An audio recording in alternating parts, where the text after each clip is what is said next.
Hey everyone, welcome to Magnet Brains. This is Indra Vikram and now we are going to discuss the short answer type of question. पहले हमने क्या किया? सबसे पहले हमने जो है वो वेरी शॉर्ट आंसर टाइप के क्वेश्चन डिस्कस करे. सबसे पहले तो हमने एनसीईआरटी सॉल्यूशन आपके टेक्स्ट बुक के डिस्कस करे थे. उसके बाद वेरी शॉर्ट आंसर हमने डिस्कस करे. अब हम आते हैं शॉर्ट आंसर टाइप क्वेश्चन जिनकी लैंग्वेज थोड़ी सी लेंदी हो सकती है, लेकिन आपको ध्यान रखना है कि किस तरीके से उस आंसर को फ्रेम करना है. कुल मिला के ये हमारा पर्पस है कि आप सीखें कि आंसर को फ्रेम कैसे करना है. ठीक है, सो कुछ आंसर इसमें छोटे भी होंगे आपको, लेकिन कुछ आंसर लेंदी मिल सकते हैं. तो पहला है, हम शुरू करते हैं. पहला क्वेश्चन आपसे कह रहा है what are the 5 pillars of Islam. Islam के 5 पिलर्स कौन कौन से हैं? तो देखो, इस्लाम 5 पिलर्स पे एस्टैब्लिश है. ये 5 पिलर का मतलब ये है कि हर एक वो पर्सन जो मुस्लिम है, हर एक वो पर्सन जो इस बिलीफ को मानता है, उसको ये 5 चीजें करनी ही चाहिए. इसीलिए 5 पिलर कह गए. पिलर का मतलब वो हुआ जिन पर पूरी फाउंडेशन टिकी हुई होती है. सो पहला, there is only one God. एक ही ईश्वर है और उन्हें हम अल्लाह नाम से पुकारते हैं. ठीक है, so there is one God, Allah. तो मोनोथिस्ट हो गया एक कल्चर या मोनोथिस्ट रिलीजन हो गया, सबसे पहले मैं कह दूं. ठीक है, एक ईश्वरवाद, ये पहला पिलर हो गया. कि आपको पता है अरब में कल्चर किस तरीके का है, आगे क्वेश्चंस भी आएंगे तो हम डिस्कस करेंगे. मूर्ति पूजा होती है, बहुत सारे देवी देवताओं की पूजा होती है अरब में उस समय, और प्रॉफिट मोहम्मद ने एक ईश्वर की पूजा का कंसेप्ट रखा. तो पहला वही हो गया, देयर इज वन गॉड. नमाज should be offered 5 time in a day या 5 इन अ डे. ठीक है ना, तो 5 वक्त की नमाज पढ़नी चाहिए हर एक व्यक्ति को जो बिलीव करता है इसमें. ज़कात should be given to the needy person. तो ज़कात आर्म्स टैक्स होता था, यानी चैरिटी काइंड ऑफ टैक्स होता था. हर किसी को ज़कात अता करनी चाहिए. ठीक है, fast should be kept in the month of Ramzan. हर एक व्यक्ति जो इस बिलीफ को मानता है उसे रमज़ान के पवित्र महीने में क्या करना चाहिए? व्रत रखना चाहिए. 5वां है, all Muslim should take the pilgrimage. हर एक वो व्यक्ति जो इस बिलीफ को मानता है, जीवन में एक बार तो उसे तीर्थ यात्रा में जाना ही चाहिए टू मक्का. कम से कम एक बार आपको अपने जीवन में जो है इस पवित्र धर्म यात्रा पे जाना चाहिए, मक्का की यात्रा पे जाना चाहिए. तो ये हो गए आपके 5 पिलर्स.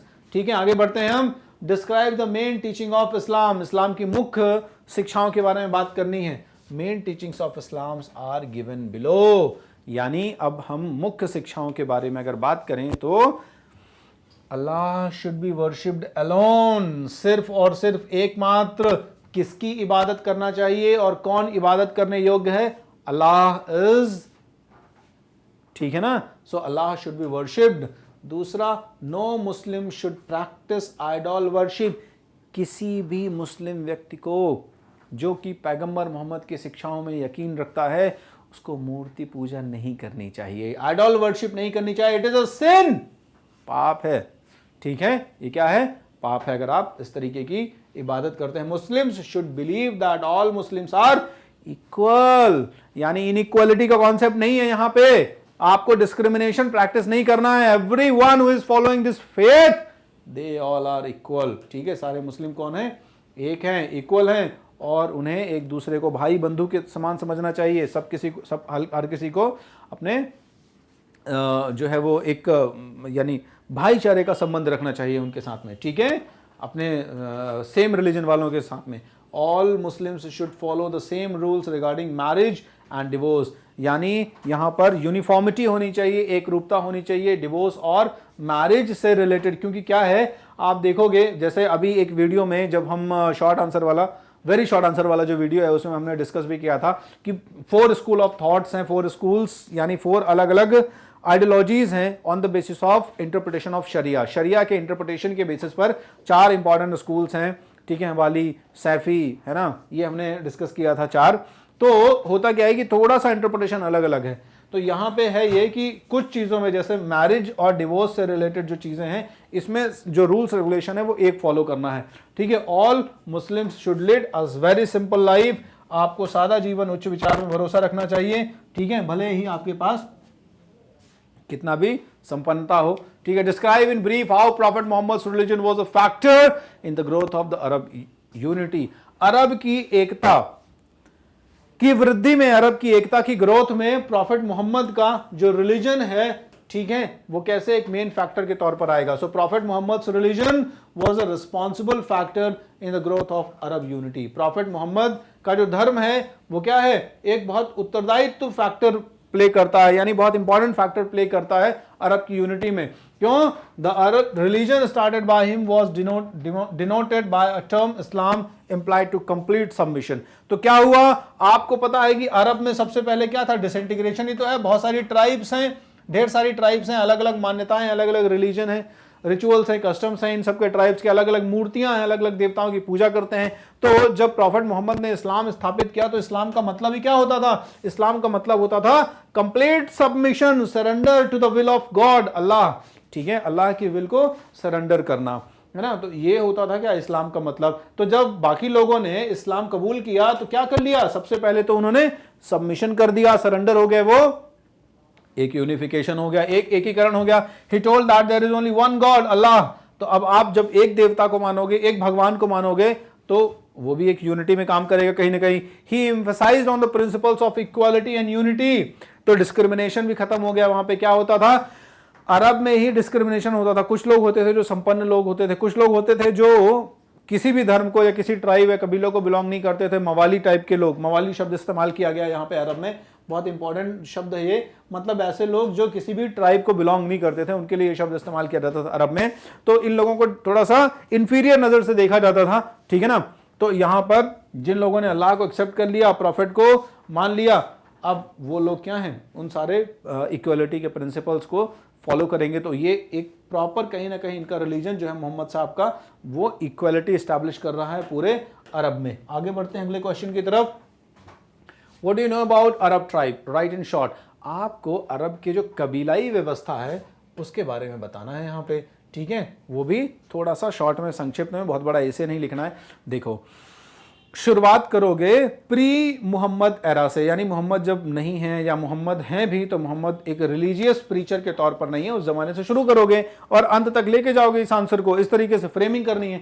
तो चलो शुरू करते हैं। द एंटायर अरब सोसाइटी, पूरा अरब समाज जो है उस जमाने में कैसे डिवाइड्स था, डिवाइड इन ट्राइब्स।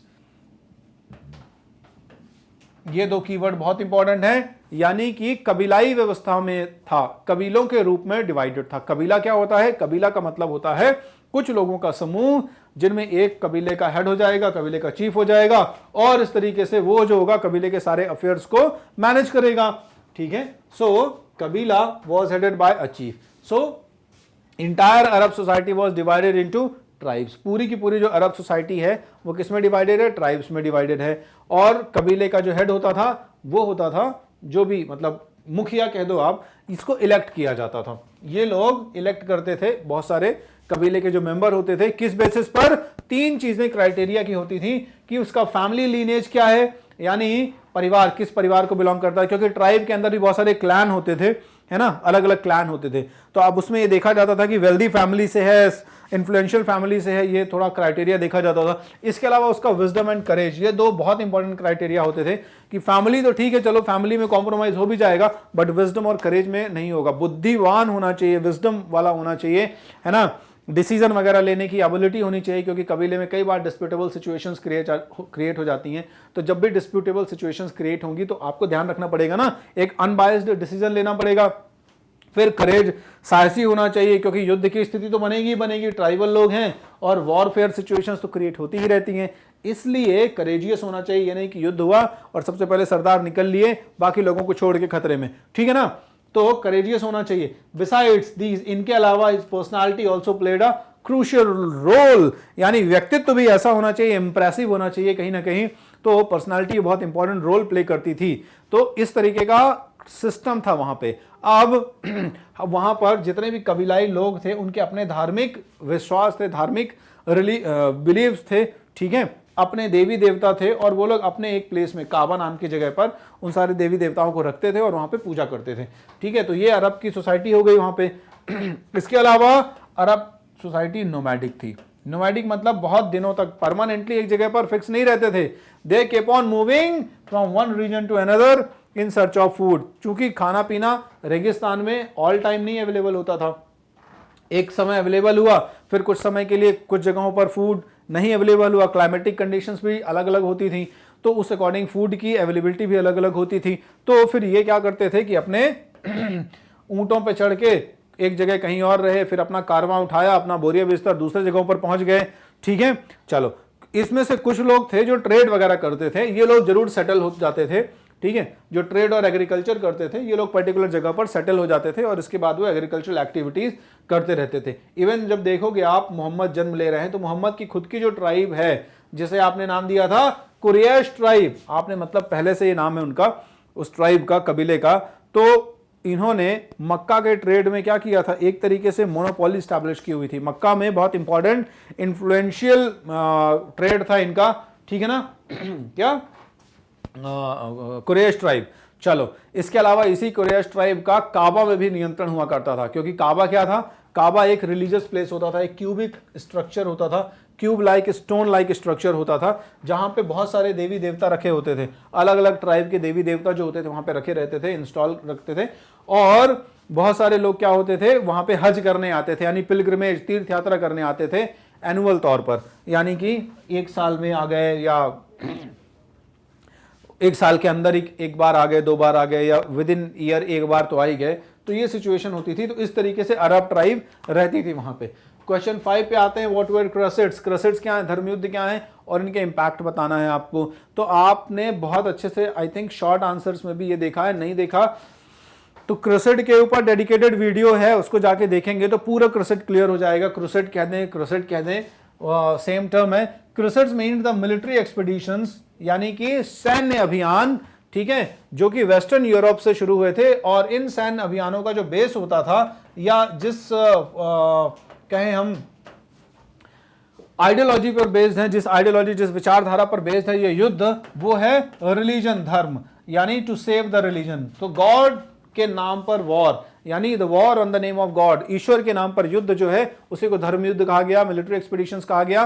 ठीक है, it was organized in western Christendom to recover the holy places of Palestine, यानी कि जो फिलिस्तीन है, जेरूसलम, ये जो शहर हैं, जो एरियाज हैं, इन्हीं पवित्र धरतियों को, पवित्र जगहों को रिगेन करने के लिए, क्योंकि मुस्लिम्स के एरिया में चले गए थे, तो क्रिश्चियंस लोगों ने, वेस्टर्न यूरोप के क्रिश्चियंस ने ये धर्मयुद्ध शुरू किए थे। 4 धर्मयुद्ध लड़े गए।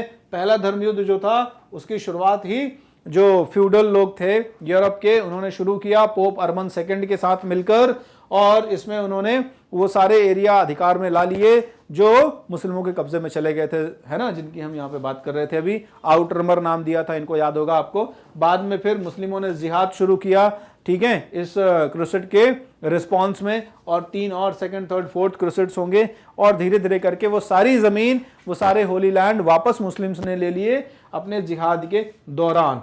ठीक है, चलिए आगे बढ़ते हैं। Impact on Christian Muslim relations. तो इन धर्म युद्धों का क्या प्रभाव पड़ा क्रिश्चियन मुस्लिम रिलेशन में? तो दो इंपैक्ट पड़े थे। पहला इंपैक्ट जो था वो पॉजिटिव था, दूसरा इंपैक्ट थोड़ा सा पॉजिटिव उतना नहीं है। पहला, जब क्रूसेड हुआ तो क्रूसेड के बाद क्या हुआ कि जो खलीफा या सुल्तान के एरिया में क्रिश्चियंस रहते थे उनको थोड़ा सा हार्श कंडीशंस फेस करनी पड़ी, तो ये एक नेगेटिव पॉइंट हो गया। दूसरा जो है वो आप ये कह सकते हैं कि ट्रेड वगैरह के फील्ड में बिल्कुल भी कोई डिस्क्रिमिनेशन नहीं हुआ, फायदा ही था, कोई बहुत ज्यादा नुकसान नहीं उठाना पड़ा क्रिश्चियन लोगों को। जो इटालियन मर्चेंट्स वगैरह थे, इनकी ही कम्युनिटी जो है वो ट्रेड वगैरह में बल्कि ग्रोथ होगी उनकी और ज्यादा। ठीक है ना, चलो, write any 4 factors responsible for the rise of Arab empire. तो आपको 4 ऐसे कारण बताने हैं जो कंट्रीब्यूट कर रहे हैं, उत्तरदायी हैं अरब साम्राज्य के उदय के पीछे। तो पहला कारण है अरब्स वर स्किल्ड वॉरियर। अब इसमें तो कोई डाउट नहीं है, बिकॉज क्या है, ट्राइबल लोग हैं। अब जब ये ट्राइबल लोग हैं, आपको पता है नोमैडिक भी हैं, एक जगह से दूसरी जगह पर चलते रहते हैं। ठीक है, फिर रिलीजन को स्प्रेड करना, एक रिलीजियस फॉरवर्ड तो इनमें थी ही, ठीक है, कि धर्म को आगे जाके लेके जाना है, धर्म स्प्रेड करना है, उम्मा को बनाए रखना है, यानी कहीं ना कहीं सस्टेन करने, लाइवलीहुड और अपने यानी जीवन को, अपनी कम्युनिटी को बचाना कहीं ना कहीं ये भी था। तो एक मोटिवेशन था। तो जब ट्राइब लोग हैं तो लड़ना तो जानेंगे ही, ऑब्वियस सी बात है, क्योंकि नोमैडिक हैं, एक जगह से दूसरी जगह घूमते हैं, डेंजर्स तो बने रहते हैं इनके साथ में, तो वॉरियर क्लास थे। ठीक है, फिर अरब्स वर सक्सेसफुल मर्चेंट्स। अब आपको ये भी पता है, जैसे मोहम्मद की खुद की जो ट्राइब है, कुरैश ट्राइब, इन्होंने क्या किया था कि एक बड़ा इलाका जो है, स्पेशली काबा वगैरह का जो क्षेत्र है, इस काबा वगैरह के क्षेत्र में पूरा एक well organized trade network develop किया हुआ था, ठीक है ना। तो ट्रेड से ही अपने आप को फ्लॉरिश करके रखते थे। तीसरा, the spread of Islam in different countries. तीसरा रीजन हो गया कि जब मोहम्मद ने इस्लाम धर्म की स्थापना कर दी, उसके बाद फिर उनके साथी, उनके जो खलीफा हैं, उनके जो फॉलोअर्स थे, इन्होंने इसको दूसरे कंट्रीज में स्प्रेड किया, ठीक है। और जब धीरे धीरे स्प्रेड किया तो कल्चरल एक्सचेंज हुआ प्लस कंसोलिडेशन भी किया।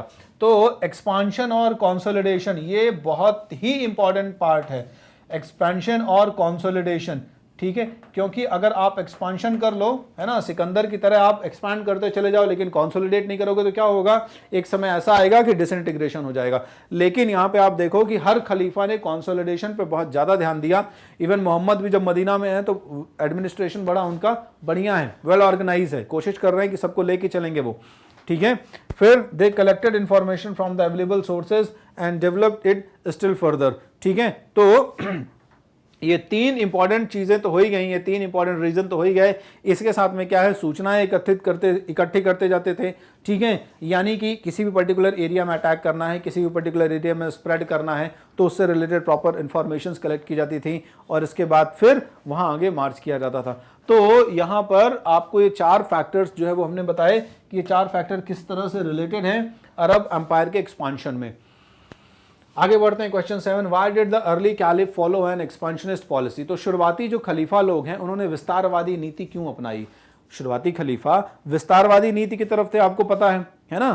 तो क्यों अपनाई and which factors contributed to their success. इसके साथ साथ आपको यह बताना है कि कौन सा ऐसा रीजन था, फैक्टर था जो उनकी सफलता में हेल्पफुल रहा, सहयोग करने वाला रहा।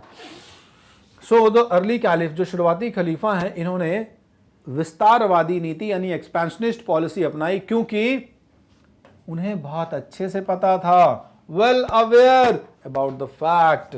किस बारे में अच्छे से पता था, वेल अवेयर थे कि जो उम्मा है उसको जो मॉडरेट इनकम होती थी उस जमाने में सिर्फ अरब पेनिनसुला वाले इलाके में, यानी जितना प्रॉपर मोहम्मद ने ऑक्यूपाई किया था, तो महज जो है वो कारवां लूट लो आप व्यापारियों के, तो उससे जो इनकम हो गई, इसके अलावा एग्रीकल्चर से जो मॉडरेट इनकम हो गई, तो ये कोई बहुत बड़ी इनकम नहीं होती थी। और इसी इनकम से बढ़ती हुई पॉपुलेशन को सस्टेन करना तो इम्पॉसिबल था। तो खलीफा इस बात से बहुत अच्छे से वाकिफ था कि उम्मा को अगर सस्टेन करना है तो हमें क्या करना होगा, हमको ट्रेड और जो टैक्सेस हैं इनके अलावा अब ऑप्शंस देखने पड़ेंगे। अभी जो व्यापार है और जो टैक्स आ जाता है इसी से हमें इनकम मिल जाती है, इसके अलावा तो कोई इनकम होती नहीं है। तो अब ज़्यादा इनकम चाहिए, ठीक है, इसलिए कहीं ना कहीं एक्सपांशन करना पड़ेगा। जब दूसरे राज्यों में अटैक करोगे, बड़े बड़े जो वेल्दी प्रॉस्पेरस स्टेट हैं, प्रोविंसेस हैं, जब उन पे अटैक हो जाएगा तो उनका भी रेवेन्यू आपके एम्पायर में जुड़ जाएगा, उनके एरिया का जो पॉलिटिकल सिस्टम है वो भी जुड़ जाएगा, पॉपुलेशन जुड़ जाएगी तो टैक्सेशन भी जुड़ जाएगा, एग्रीकल्चरल एक्टिविटी भी होगी वहाँ पे, मतलब मल्टीपल तरीके से कहीं ना कहीं वहाँ का रेवेन्यू आपके डेवलपमेंट में हेल्प करेगा, ठीक है। They realize that in rich booty could be obtained by expediting raid. जैसा मैंने कहा कि जब अटैक करोगे आप तो वहां से जो इमेंस वेल्थ मिलेगी, बूटी का मतलब हो गया यहाँ पे वेल्थ, यानी जब आप रेड करेंगे, ठीक है, एक्सपीडिशंस करेंगे दूसरे राज्यों में, तो वहां से खूब सारा संपत्ति, वेल्थ, धन आपको मिल जाएगा, ठीक है। The Byzantine and Sasanian empire patronized Christians and, अच्छा, तो ये दो रीजन के साथ साथ क्या था, दुश्मनों की कमजोरी। अरबों ने बहुत अच्छे से देखा उस समय की सिचुएशन क्या थी, बेजेंटाइन एम्पायर, वहां पे क्रिश्चियनिज्म डोमिनेट था। ईरान में ज़ोरोस्ट्रियनिज्म, जरथुस्ट्र का जो धर्म है, फारसी धर्म, ज़ोरोस्ट्रियर कहना चाहिए, नॉट फारसी, सो ज़ोरोस्ट्रियनिज्म जो है वो डोमिनेटेड था। लेकिन यहां पर कुछ ना कुछ क्या था, इंटरनल कॉन्फ्लिक्ट चल रहे थे, एरिस्टोक्रेट्स के रिवॉल्ट चल रहे थे। तो इंटरनल रिलीजियस और एडमिनिस्ट्रेटिव दोनों वीकनेसेस थी इन बेजेंटाइन और ईरानियन एरिया में, प्रोविंसेस में, जिसका फायदा उठाया अरबों ने और अटैक कर दिया, ठीक है ना। Invasion both these empires begin to decline, मतलब इन जगहों पर धीरे धीरे इन्वेजन तो यहाँ पे नहीं कहना चाहिए, मतलब इन्होंने, आप ऐसा कह सकते हो कि चूंकि वहाँ की जो वीकनेसेस हैं, पॉलिटिकल वीकनेस और एडमिनिस्ट्रेटिव वीकनेस है, रिलीजियस वीकनेस है, इंटरनल कॉन्फ्लिक्ट्स हैं, इंटरनल स्ट्राइफ्स चल रही हैं जिसकी वजह से वो कमज़ोर हो रहे हैं, तो इसका फ़ायदा उठा रहे हैं अरब और धीरे धीरे उन्होंने एक्सपांड करना शुरू कर दिया।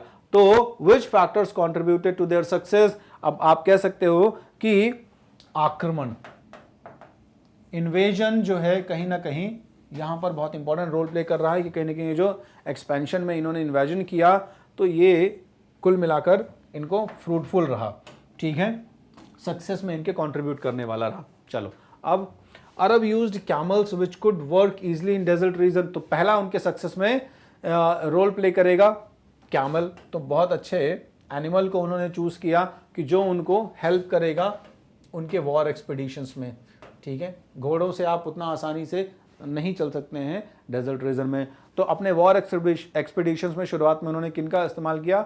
डेजर्ट रीजन में कैमल्स का इस्तेमाल किया, ठीक है ना। इसके अलावा जैसा मैंने कहा उन्होंने ससानियन और बिजेंटाइन एम्पायर्स की वीकनेसेस को बहुत अच्छे से समझा, उनकी कमजोरी जो है वो समझने के बाद अपनी स्ट्रेटजी ड्रॉ करी कि हम कहाँ पर पावरफुल हैं, ठीक है ना, और इसके बाद अपनी पावर को, अपनी स्ट्रेटजी को बढ़ाकर उन्होंने अटैक कर दिया, और अटैक करने के बाद ऑब्वियस सी बात है जीत लिया, क्योंकि उन्हें पता था वो लोग डिक्लाइन में हैं। तो एक तो हमारी स्ट्रेटजी, हमारी पावर, और दूसरी उनकी कमजोरी, ये दोनों कहीं ना कहीं हेल्प कर रही थी जीतने में अरबों के। Describe some features of administrative structure of Arab under the early खलीफा, तो शुरुआत के खलीफाओं के नेतृत्व में आपको क्या करना है? बताना है कि किस तरीके का एडमिनिस्ट्रेटिव सिस्टम था। शुरुआती जो खलीफा हैं उनका एडमिनिस्ट्रेटिव स्ट्रक्चर है, उसमें आप देखोगे कि अरब स्टेट्स में जो है बेसिकली गवर्नर्स, यानी जब उन्होंने जीत लिया तो जो कॉन्सोलिडेशन किया, उस कॉन्सोलिडेशन में जीते हुए एरियाज में क्या किया? गवर्नर्स, जिन्हें आमिर कहा जाता है, इन्हें अपॉइंट किया। इसके अलावा जो कबीलाओं के प्रमुख थे, उन कबीलाओं के प्रमुख को, जिन्हें अशरफ कहा जाता था, तो दो तरीके के ऑफिसर्स थे इन प्रोविंसेस में, आमिर और अशरफ, ठीक है। आमिर और अशरफ ये दो तरीके के ऑफिसर्स हुआ करते थे, ठीक है। आमिर्स को गवर्नर कहा जाता था, आरिफ दूसरे ही। आमिर को गवर्नर को मतलब यहाँ पे आप ये भी लगा सकते हैं कि उसी क्लैन के, जिस क्लैन के ये लोग थे उनसे रिलेटेड है, और अशरफ वो लोग हैं जो दूसरी क्लैन से रिलेटेड हैं, ठीक है। Tax paid by the Muslims and the share obtained from the बूटी वर द मेन सोर्स, ठीक है। तो सेंट्रल अथॉरिटी जो होती थी उसके टैक्स का मेन जो सोर्स होता था, कुल मिला के कह दूं मैं सिंपल, यानी जो अर्ली खलीफा थे उनके ज़माने में जो रेवेन्यू का सोर्स हुआ करता था वो लूट और टैक्स, ये दो चीज़ होती थी। एग्रीकल्चरल इनकम वगैरह हो गया, इसके अलावा जो वेल्थ लूट से प्राप्त होती थी उसको बांटा जाता था सैनिकों वगैरह में, सब में, ठीक है। इसके अलावा जो टैक्स पे किए जाते थे, यही मेन रेवेन्यू होता था। The ruling class and the soldiers, ठीक है, who participate in the Reds received their share, ठीक है। अब जैसा मैंने कहा रेवेन्यू से जितना कुछ मिल रहा है, लूट का सामान और टैक्स का सामान, यानी लूट और टैक्स जो मिल रही है उसी से क्या होता था? पेमेंट्स भी होती थी। तो जितने भी लोग इन युद्धों में भाग लेते थे उनको इस वेल्थ का कुछ हिस्सा पेमेंट के तौर पर दिया जाता था, जिसे अता भी कहा जाता था, अता करना, ठीक है। फिर the non Muslims residing in the Arab administration, इनको अलग से टैक्स पे करना होता था, ठीक है। यानी ऐसे लोग जो इस्लाम धर्म में कन्वर्ट नहीं हुए हैं लेकिन अरब एडमिनिस्ट्रेशन में रह रहे हैं, तो इन लोगों को भी क्या करना होता था? टैक्सेस पे करने होते थे, कुछ एक्स्ट्रा एज अ प्रोटेक्शन, अपनी सिक्योरिटी के टैक्सेस पे करने होते थे, जैसे कि जजिया और खराज, ये टैक्सेस पे करने होते थे, और इन टैक्सेस के बाद वो लोग as a safe citizen feel कर सकते थे। क्रिश्चियंस एंड ज्यूज, इन्हें प्रोटेक्टेड सिटीजन की तरह डिक्लेयर किया गया था। ये सब हमने बहुत अच्छे से डिटेल में डिस्कस किया है। प्रोटेक्टेड सिटीजन का मतलब है कि कहीं ना कहीं क्रिश्चियन और ज्यूज जो होते थे इन्हें ऑटोनॉमी होती थी कि अपने वो धार्मिक जो मामले हैं उनको अपने हिसाब से गवर्न कर सके। नॉन मुस्लिम्स को उतना ज़्यादा इंडिपेंडेंस नहीं है, लेकिन क्रिश्चियन और ज्यूज को काफ़ी ज़्यादा इंडिपेंडेंस है, क्योंकि बहुत कुछ आइडियोलॉजी में भी सिमिलैरिटी है क्रिश्चियन में और ज्यूज में, चलिए, और मुस्लिम्स में। Question number 9, write and brief about the contribution of the Arab civilization to the world in the field of science. अब आपको यहां बताना है कि जो अरब सभ्यता है, अरब सिविलाइजेशन है, अरब वर्ल्ड है, इसका क्या योगदान है, क्या कंट्रीब्यूशन है विज्ञान के फील्ड में, यानी कि इन्होंने क्या योगदान दिया है दुनिया को साइंस के फील्ड में, साइंस के फील्ड में दुनिया को क्या क्या कॉन्ट्रीब्यूशंस दिए हैं। तो अरब एस्ट्रोनॉमर्स, ठीक है, आपने उमर खयाम और तमाम बहुत सारे लोगों का नाम सुना है, ठीक है, तो ये एस्ट्रोनॉमर थे एक्चुअली। So Arab astronomers prove that earth is round and it revolves around the sun. तो ऐसा माना जाता है कि अरब खगोलविद एस्ट्रोनॉमर ही हैं जिन्होंने ये जो प्रिंसिपल है अर्थ के रेवोल्यूशन का, कि अर्थ जो है सन के चारों तरफ रिवॉल्व करती है, ठीक है ना। ये कंसेप्ट बहुत दिनों तक था कि अर्थ इज़ फ्लैट एक्चुअली, तो उसमें भी ये बहुत इंपॉर्टेंट प्रोग्रेसिव चीज़ है कि अरब एस्ट्रोनॉमर भी ये चीज़ खोज रहे हैं कि जो अर्थ है दैट इज़ राउंड, क्या है, गोलाकार है, ठीक है, या मैं कहूँ कि जियोइड शेप है, क्योंकि पृथ्वी का जो जियोइड है, तो जियोइड उस ज़माने तक तो नहीं आया था, सर्किल आया था, यानी कि गोल है, राउंड है, और ये सूर्य के चारों तरफ चक्कर लगाती है। पहले तो ये था कि बहुत पहले यूरोप में कंसेप्ट था अर्थ फ्लैट है, और सूर्य का तो कोई कंसेप्ट ही नहीं था, है ना, कि सूर्य के चारों तरफ घूमती है। फिर दे discovered compounds like sodium carbonate, silver nitrate, nitric and sulphuric acid. आप देख रहे हैं कि केमिस्ट्री के फील्ड में भी अच्छा खासा कंट्रीब्यूशन दे रहे हैं। इन the field of mathematics they excelled in numbers. आपको पता है जो अलजबरा वगैरह आप पढ़ते हो, तो नाम ही है इसका अलजबरा, ठीक है। ये अलजबरा जो है ये अरबी शब्द से ही आया है अलजबरा, इसीलिए अल शब्द जो आ रहा है वो लगा लो, कहीं ना कहीं मुस्लिम से रिलेटेड है। तो मैथमेटिक्स के फील्ड में भी अच्छा खासा इन्होंने कंट्रीब्यूशन किया, ट्रिग्नोमेट्री वगैरह आपको कंट्रीब्यूट किया। अरब फिजिशियंस भी बहुत अच्छे थे, जैसे एक अरब फिजिशियन का नाम है अल राजी और इब्न सीना, इन्होंने मेडिसिन के फील्ड में बहुत ज़्यादा कंट्रीब्यूशन किया है, ठीक है। तो स्मॉल पॉक्स और ट्यूबरकुलोसिस कुछ बीमारियां आप आज के डेट में भी नाम सुनते हो, ये वो बीमारियां हैं जिनके रोकथाम प्रिवेंशन के लिए इन अरबों ने कंट्रीब्यूशन किया। इब्न सीना ने तो बाकायदा कैटलॉग तैयार किया था ना, वो अल कानून इसकी बुक है, जिसमें इसने डिस्क्रिप्शन भी दिया है कि डाइट का क्या फ़र्क पड़ता है ह्यूमन हेल्थ में, क्लाइमेट का क्या फ़र्क पड़ता है ह्यूमन हेल्थ में, ठीक है ना, कौन कौन सी बीमारियां कंटेजियस यानी कम्युनिकेबल होती हैं, यानी छूने से फैलती हैं, एक व्यक्ति के संपर्क में आने से फैलती हैं। तो कुल मिला के देखोगे कि मेडिसिन का भी अच्छा खासा कंट्रीब्यूशन है अरबों के फील्ड में। तो चलिए, इस तरीके से हमने क्वेश्चन 9 डिस्कस किया। अब हम बढ़ते हैं क्वेश्चन 10। क्वेश्चन नंबर 10 आपसे पूछ रहा है, list the responsible factors which enabled the Umayyad to come to power.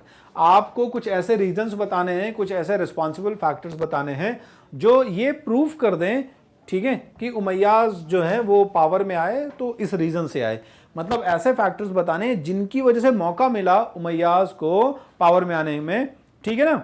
चलो, तो उमैया डायनेस्टी जो है इसको मुआविया ने फाउंड किया था 661 में। 661 वो टाइम है जब अली की डेथ हुई थी, यानी अली को असैसिनेट किया गया था, और आगे जाके 661 से 750 तक ये उमैया लोग रूल करेंगे, ठीक है ना। उमैया खलीफा ही रहेंगे, डिफरेंट उमैया खलीफा आएंगे यहाँ पे।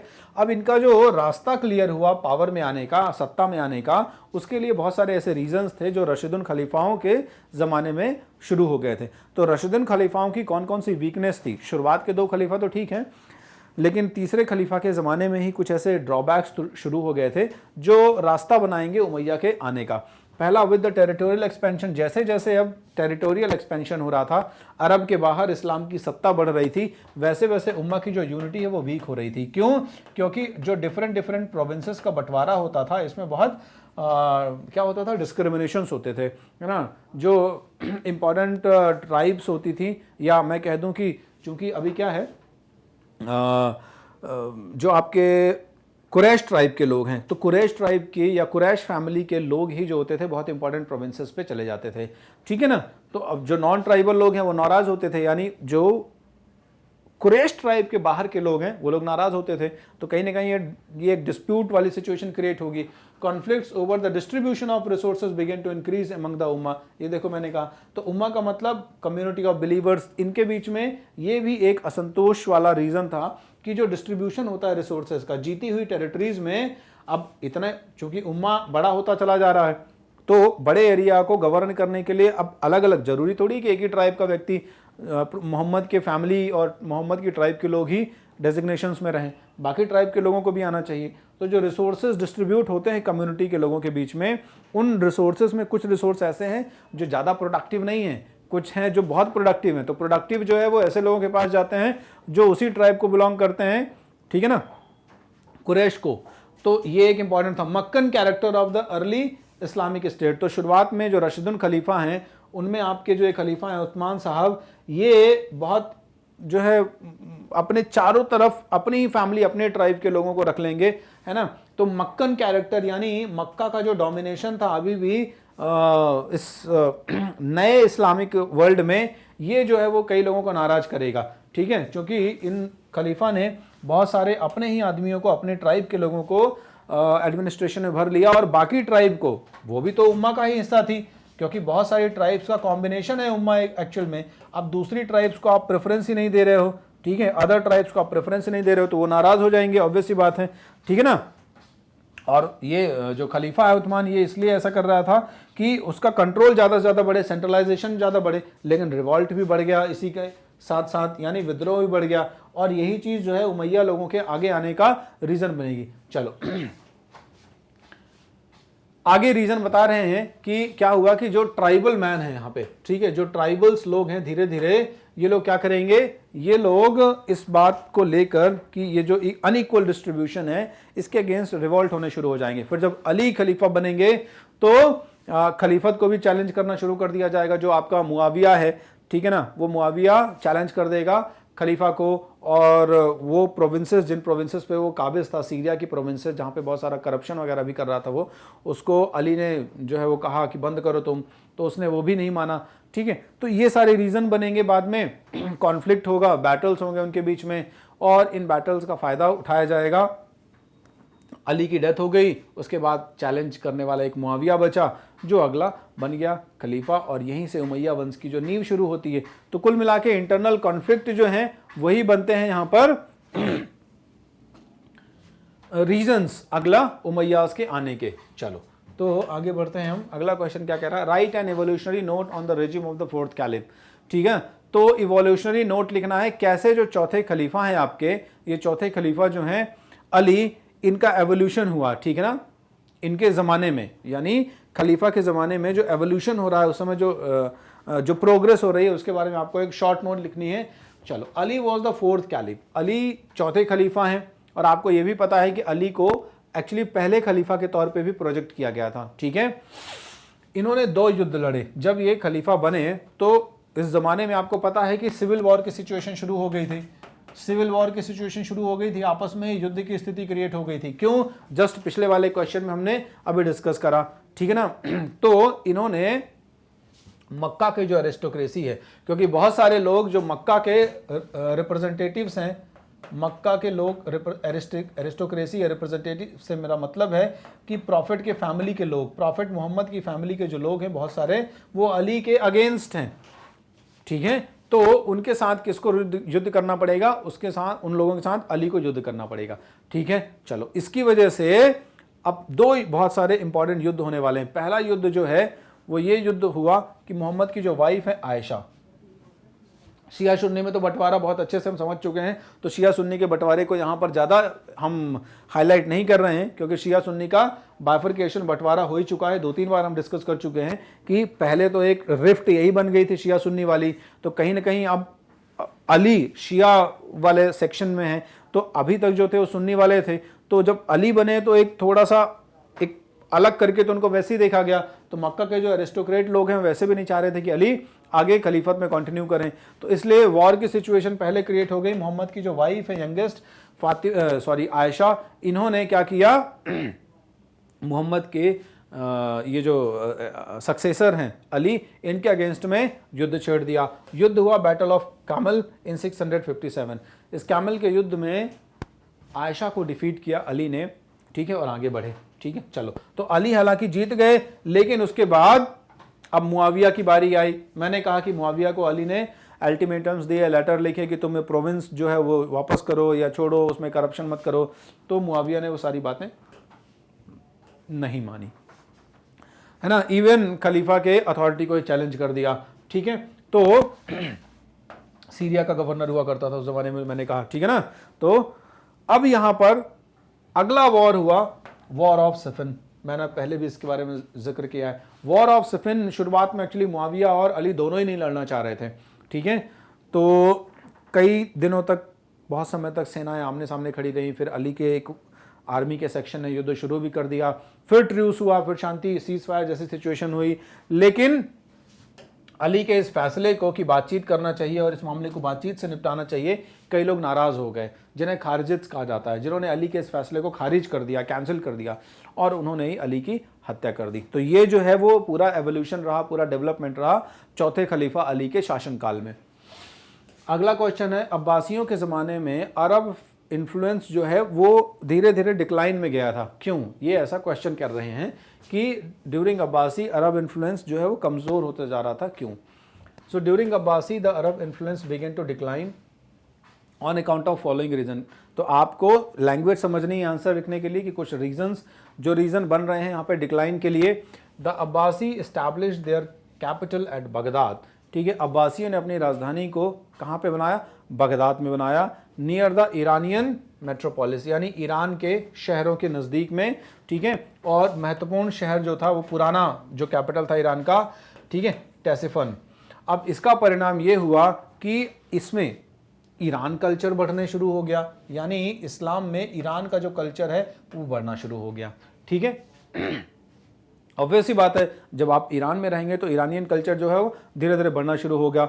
ठीक है, तो एक पहला रीजन ये हो गया कि जो अरब इन्फ्लुएंस है वो कम होगा। जब ईरानियन इन्फ्लुएंस बढ़ेगा तो अरेबियन इन्फ्लुएंस ऑब्वियस सी बात है कम होगा।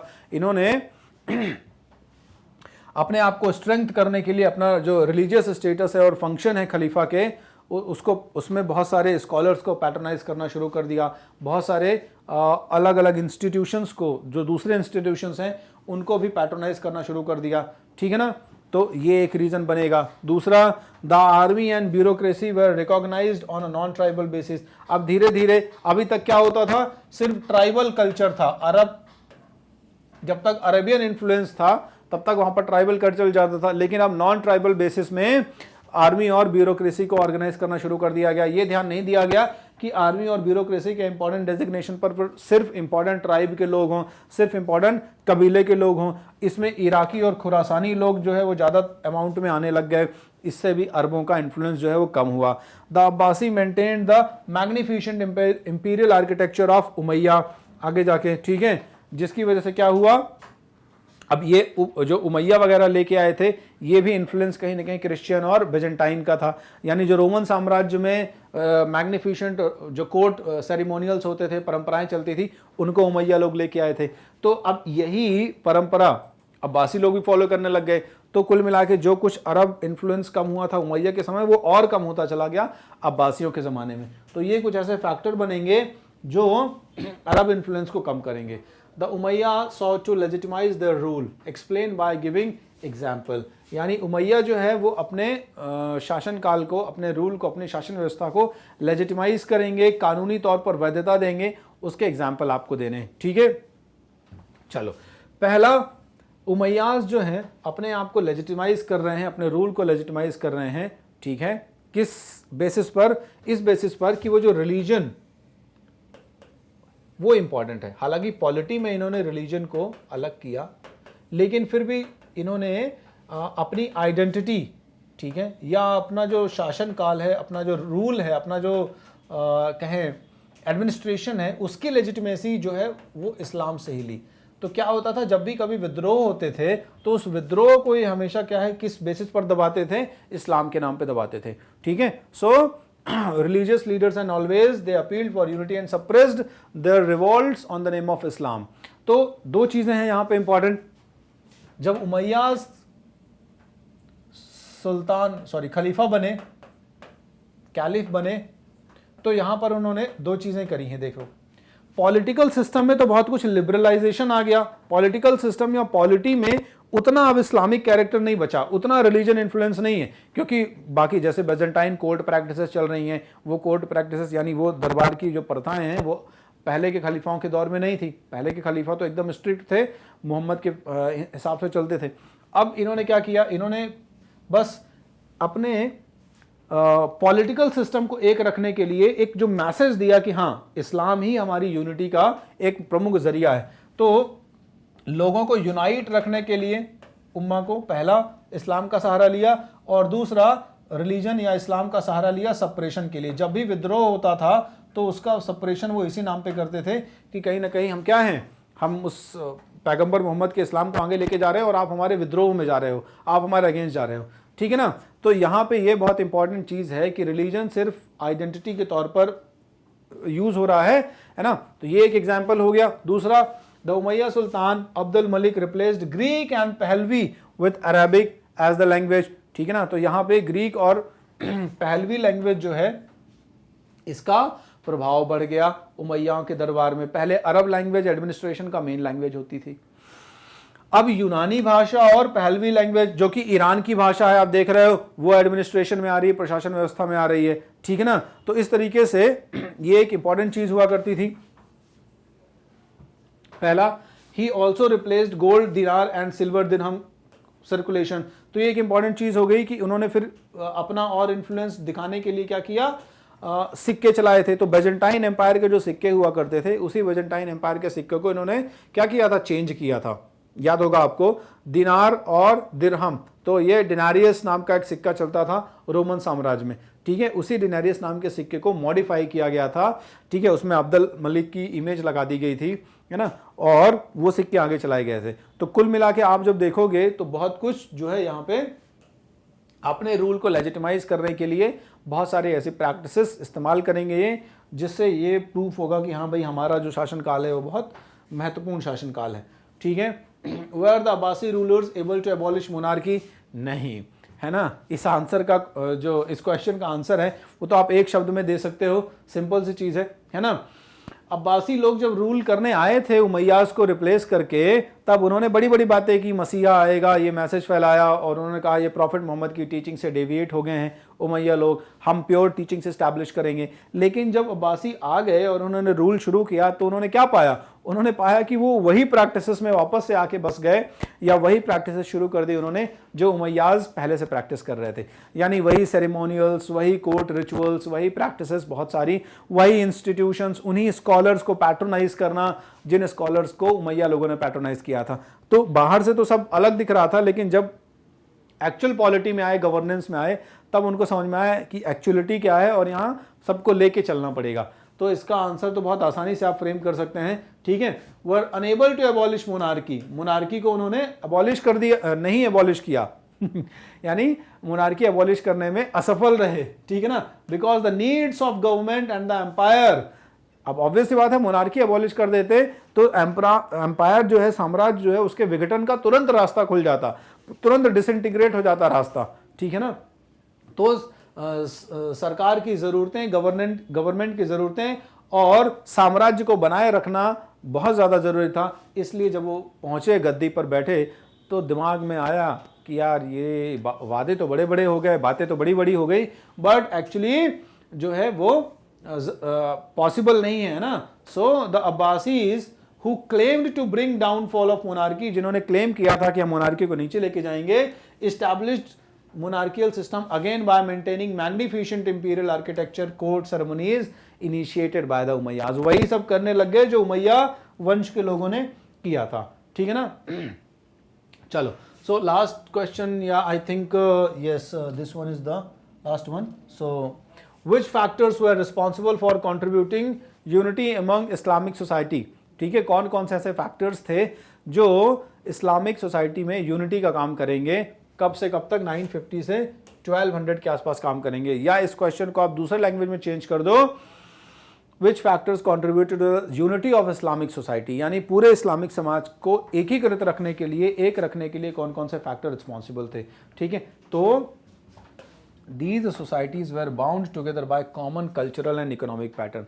देखो, ये सबसे बड़ा कॉन्ट्रीब्यूशन है। आगे जाके रिलीजन तो सिर्फ और सिर्फ आइडेंटिटी के लिए हो गया, कल्चर और इकोनॉमिक जो पैटर्न थे, ये कल्चरल और इकोनॉमिक पैटर्न कहीं ना कहीं पूरे इस्लामिक कम्युनिटी और सोसाइटी को बांध के रखे हुए थे। फ्लॉरिश और प्रॉस्पेरस जो ट्रेड होता था, ठीक है, टाउन और अर्बन्स के बीच के जो कोऑर्डिनेशंस होते थे, है ना, दूसरे अलग अलग कम्युनिटी और रिलीजन के लोगों को जो पैट्रोनाइज किया हुआ था, जो दूसरे स्कॉलर्स के आइडियाज ग्रहण किए हुए थे, तो ये जो कॉमन कल्चरल और इकोनॉमिक पैटर्न थे, ये बेसिकली हेल्प करेंगे। State was separated from the society, ठीक है ना, यानी जो राज्य है, राज्य को सिर्फ रिलीजियस आइडेंटिटी में नहीं रखा गया, राज्य चलाने के लिए जिन चीज़ों की ज़रूरत है उन चीज़ों पर स्पेशली अडेयर रहा जाएगा। समाज जो है, समाज के फ्लॉरिशिंग या प्रॉस्पेरिटी के लिए जो चीज़ें ज़रूरी हैं वो उनको, यानी कि कुल मिला के एक well organize administrative system establish किया गया बाद में, और वही यूनिटी का या प्रॉस्पेरिटी का रीज़न बनेगा, है ना। समाज और राज्य इनको अलग अलग किया जाएगा, समाज और धर्म, समाज और राज्य, इन दोनों को अलग अलग किया जाएगा। रिलीजन, कम्युनिटी और पॉलिटिक्स अब अलग अलग होते चले गए। वो सर्किल जो पहले एक था वो अलग अलग सर्किल्स के तौर पे डेवलप हो गया। The Persian developed as a common language which brought the people together. आगे चलकर जो भाषा भी है वो भी चेंज होगी, फारसी भाषा अरबी का स्थान ले लेगी, है ना, और ये भी उसमें कहीं ना कहीं एकीकरण में हेल्प करेगी, क्योंकि अरबी लोग तो ठीक है लेकिन आगे ईरान, पर्शिया, ये जो पूरा इलाका है खुरासान का, यहाँ के लोग भी कहीं ना कहीं इस रिलीजन के साथ में बहुत ज़्यादा जुड़ चुके थे, उसको अडॉप्ट कर चुके थे। तो उसी लैंग्वेज को एडमिनिस्ट्रेशन में इस्तेमाल करना ये क्या कर रहा था, और यूनिटी को बढ़ा रहा था। ठीक है, merchants, artists and scholars moved freely with in the central Islamic land. तो इससे क्या होता था, आइडियाज़ का सर्कुलेशन होता था, नए आइडियाज़, थॉट्स जो होते थे वो बढ़ते जाते थे, और यही रीज़न होगा कि धीरे धीरे बड़े पैमाने पर क्या होगा, पॉपुलेशन इंक्रीज होती जाएगी, लोग इस रिलीजन को अडॉप्ट करना शुरू करेंगे। वो मुस्लिम पॉपुलेशन जो क्या होती थी, लेस देन 10% थी, है ना, वो बढ़ के क्या हो जाएगी, मतलब एक इनॉर्मस उसमें ग्रोथ जो है वो रजिस्टर होगी आगे के खलीफाओं के दौर में। तो कुल मिला के ये वो रीजंस थे जिन रीजंस की बात हम कर रहे थे कि इस्लामिक वर्ल्ड को यूनाइट रखने में हेल्प कर रहे थे। ठीक है, तो इस तरीके से शॉर्ट आंसर क्वेश्चंस जो है वो हमने डिस्कस किए अभी। अब इससे रिलेटेड कुछ एमसीक्यू टाइप के क्वेश्चंस हैं जिनके लिए हम एक सेपरेट वीडियो बनाएंगे और उसमें डिस्कस करेंगे। तो बने रहिए मैग्नेट ब्रेन्स के साथ। Thank you.